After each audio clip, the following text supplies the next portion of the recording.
I have the privilege of interviewing Fred Graffeld today.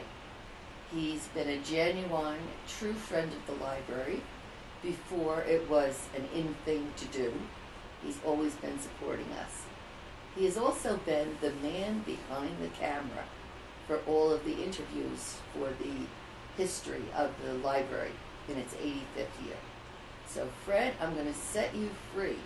Tell us your thoughts about past years with the libraries and your experiences through this historical event.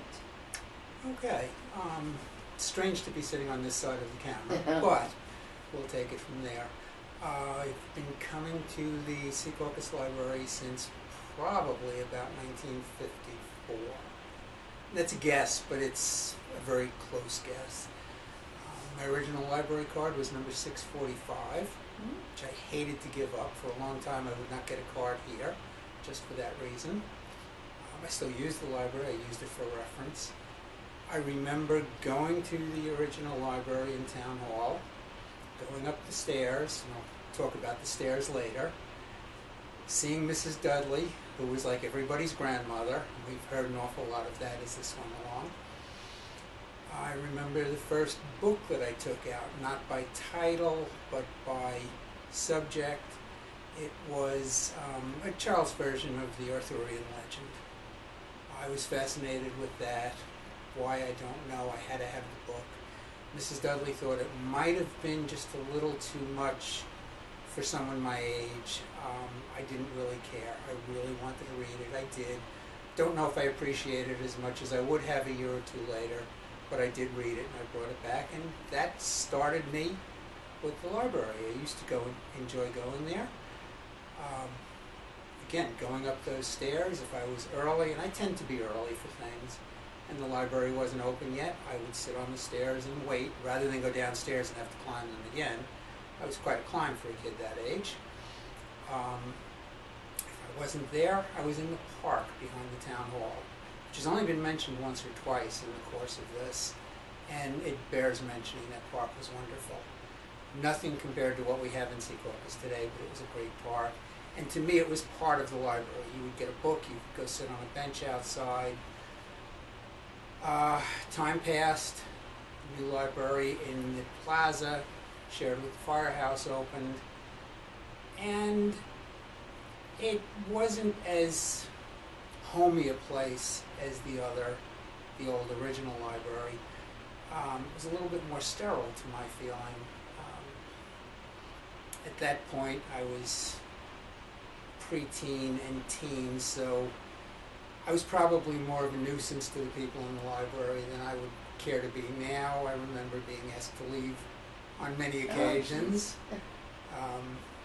I used to go in with a group after school and start studying, and we would get disruptive and start joking around, and we would be asked to leave, and we did. We didn't give anybody a hard time. It was a long time, once I went to college, that I no longer went to the Secaucus Library. I used either the New York Library or the library at Seton Hall for almost anything I needed. When I finally did go back, and this was after a span of 4 or 5 years, I was amazed to see how much had changed. They had started to bring, well, you, Kathy, had started to bring in videos. I remember there was, I think, one shelf of videos at the time. Didn't really interest me. I was more of a book person than a video person. It's something else I'll touch on later. And I could see changes then. I would go back occasionally, and like I said, I wouldn't get a card because I wasn't going to give up my card. That meant a lot to me. I probably still have it at home. Nothing really remarkable until the first mini fair. I remember that. I remember being in the park. Actually, I don't know if it was in the park or just outside of the library, and then expanded into the park, I think, the second year. That's my recollection, anyway. From the mini fair, the town art show started. In the library, we had that room that was adjoining the firehouse. You were able to make use of that. There was nowhere to hang art. You had to put it on tables, balanced on coffee cups and things. Right. I love doing that. I've done it every year since. And that got me again back into the local library on a more regular basis. Jumping ahead to this library, which is really where I wanted to be now. I remember the opening ceremony. I was here that day. Family brick outside, the whole thing. And coming in here for the first time, it wasn't the feeling of the original library, but it was so far better than the Firehouse Library. You really felt like you were in something important, something that had feeling, the layout, the colors, everything about it. It was very welcoming. The reference area, just below us to the left, I'm sorry I keep pointing to things, with the tables open to reading newspapers, people working on laptops. There's power cords outlets available there for the power cords. It's just a nice area. You come in here on a Sunday, you'll see people sitting with a cup of coffee, reading the papers. It's become a community thing again, and that's what I really like about this library. All of the things that brought me back, the mini fair, the art show, they're here. This room, art, the art reference area. I've spent more time in this room in the last 4 or 5 months. I think it should be my room now. Oh, okay. I kind of refer to it as my room. I love it. I like the books. I've done all the filming here. I've tried to match books to the personalities of the people that we interviewed. I'm just very comfortable in this room. I'm very comfortable in this library. The feeling of community here is overwhelming. I mean, you just know when you walk in. It's friends. Everybody knows everybody. It's just a great place to be. Just, if you're going to spend a few minutes or a day, doesn't matter. It's just a very, very comfortable, welcoming place. I guess it was 4 or 5 years ago, again, you asked me if I would consider running for the office of Secretary of the Friends of the Library, which I thought, gee, that might be fun. Why not? I wasn't even a member at the time. I always wanted to join, just never got around to it. So I joined, I ran, I was elected, and I have been the secretary ever since, and I love that. It gives me a feeling that I'm giving something back after all these years. Brings us up to this project. You asked me if I would consider filming this for you. First you explained the project, which I thought was terrific. You asked me if I would film it, and I hesitated, I think, a little bit because I've never done video. I'm very comfortable working with a camera, with a still camera. I have never, ever done video.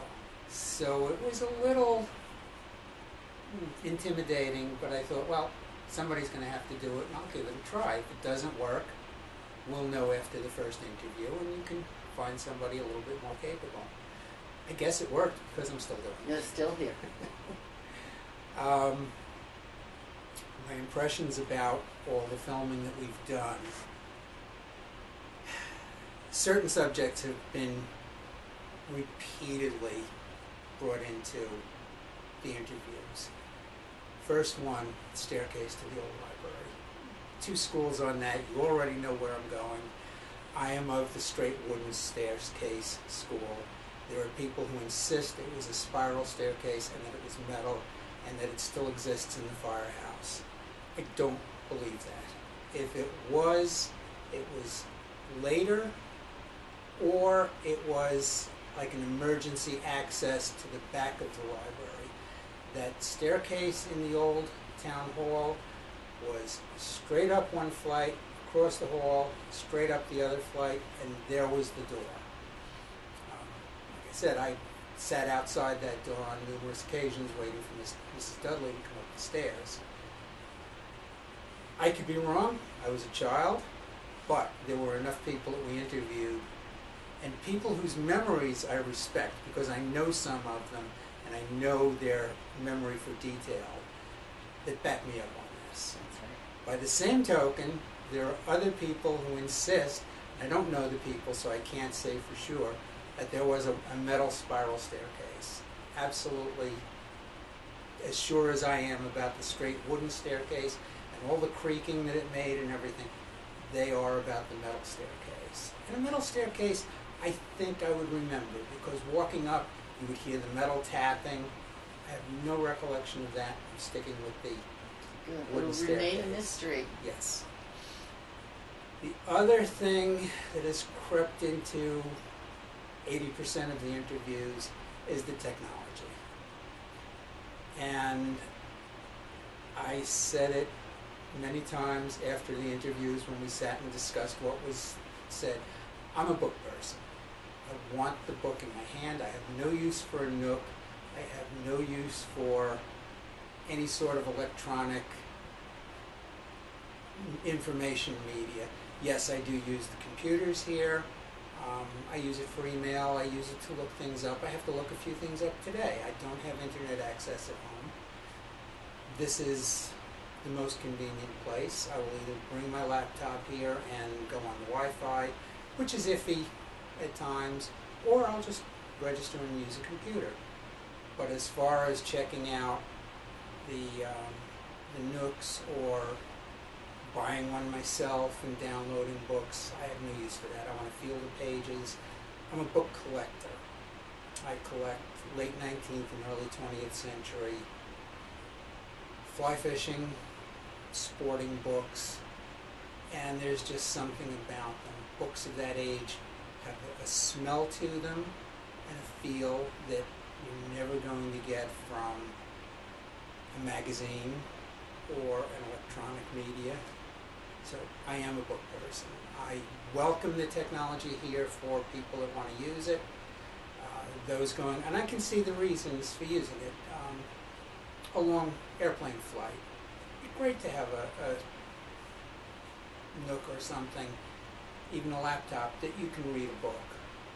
I would prefer to carry a book, and I usually do. That's just me. That's why you're a library lover. That's exactly why.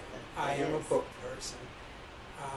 I think it's great that the library now has a technology librarian who is actually filming this segment for us. Lisa, thank you. And people that use these various options, more power to them. The last thing that I think wasn't mentioned, and I could be wrong, I would have to go back and review, he's brought up the outside things that are available. Museum passes. Right. Off the top of my head, I can't go down the list of what we have, but I know we have Metropolitan. We did have, and I think it wasn't renewed, so I shouldn't really give them a plug, the Intrepid. Do we still have that? I think we still do. Okay. Did we ever get the Brooklyn Museum? Yeah. So, right there, and there's three major things. We've got some in New Jersey, and they're available for anybody by reservation. You leave a small deposit. They're good for, as far as I can recall, 4 people, and I think some of them maybe more, to use. You make the reservation for the day if it's available. You can use it for the entire day, take whoever, you don't have to register people. Bring it back, you get your deposit back. I don't know how often they're used. I think they're used a lot. They are. And I think that's great. And that's one thing that wasn't really brought up in any of these interviews. You're exactly right. That's a successful Yeah. venture of the Friends of the Library. That's They right. sponsor those That's right. tickets. Yeah. one or two other things that have been brought up, and again, it's the whole idea of community at the library. We have the citizenship courses, which are given by a constitutional law professor. How many libraries can say that? Resident of the town. In fact, I went to school with him. We have the ESL classes, English as a second language. Other things that are on a rotating schedule. We have the technology classes, Microsoft Word, Microsoft Excel, which I think is what's going on now. PowerPoint, which is something that I'm interested in. I'm never going to use it, but I want to see how it works. Mm-hmm. So we've already discussed that. I will be signing up for that. Those classes, I'm sure, especially for seniors, are probably very busy. We have clubs that meet here. There's a photography club, there's a chess club. There used to be, and I'm not sure if they're still active, there was a sign language. Yeah, that was me. No, I think that stopped since I left. That's what I thought. Again, all part of the community coming together. And the last thing that I'll bring up about that is that this has been used, this building has been used, and I think this was mentioned, for emergency shelter. Right. During Sandy, heavy snowstorms, there are generators here, so there's always power. For Sandy, I live on Bourne Street at the bottom half. We had town people come knock on our doors and say, we recommend strongly that you utilize either the library or the rec center for shelter. We can't promise what's going to happen. We thought about it, and our house is 98% above ground. There's one little piece that actually goes 8 or 10 inches below ground level because we're on a hill. And we decided we've never had water before and we're going to wait it out. And the only problem we had, we lost power. Right. And if I needed power, I would have come here. We were okay. 24 hours and we had it back. There were people a block or two over that had a lot more trouble than we did. But again, the town made it a point to come and knock on doors and tell us what was available here. Which was something that I had already known, but nice to know, again, that everybody is that involved. Right. The volunteers for this library, I have to say, congratulations to all of them. And they're just wonderful. They do so much. Some of the local businesses, and just people that sign up to do tutoring for the ESL classes, the people that run the various clubs that meet here. One thing that impresses me is when you come in downstairs, there's a large chessboard. I've seen young children at that board on many occasions. I think that's great. It's something that they're doing, and sorry, Lisa, it's not electronic. Everything about it. I'm very pleased to be part of it, and I'm very honored to be part of it. And we're very fortunate to have you as part of it. So, from everything you've told us, Fred, what's your predictions for the future? You think libraries will remain the center of activity for communities? I think more so. I think we're seeing more people as they realize what's available at the library. And not just in terms of what you would expect in a library, but the things like emergency services, simple things. If you don't have a fax and you need a fax, you can come here. You don't have to run out of town to Staples. There's just so much available here, and so many little things that you don't think of, that people are realizing that it's here, that you're getting more and more people coming in. The hours are great. I remember the library at the firehouse wasn't open on Sundays. Right. And I was always impressed with the fact, I used to shop a lot in Nyack, in the antique shops. I was always impressed with the fact that Nyack's library was open on Saturdays and Sundays. And I always thought, gee, why isn't Secaucus? Well, we are. Mm-hmm. It's available now from morning until night, reasonable hours on weekends, and there's always cars in the parking lot. No matter when you come here, this building is not empty. Whether it's people sitting and reading, people on the computers, or just dropping off books, taking out CDs, taking out videos, all of which are available on loan. And with the expansion of the Buckles system, which has been mentioned often, if we don't have it, chances are we'll get it. So it's everything you would need. So you'll be using the library for years and years and years to come, Absolutely. right, Fred? Absolutely. Well, we thank you, and we thank you for being that man behind the camera.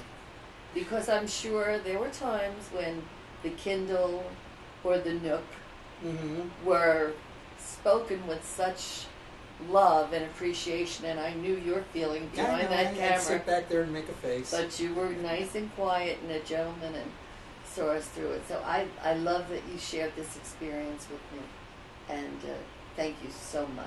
Well, thank you. Thank you. I really enjoyed it.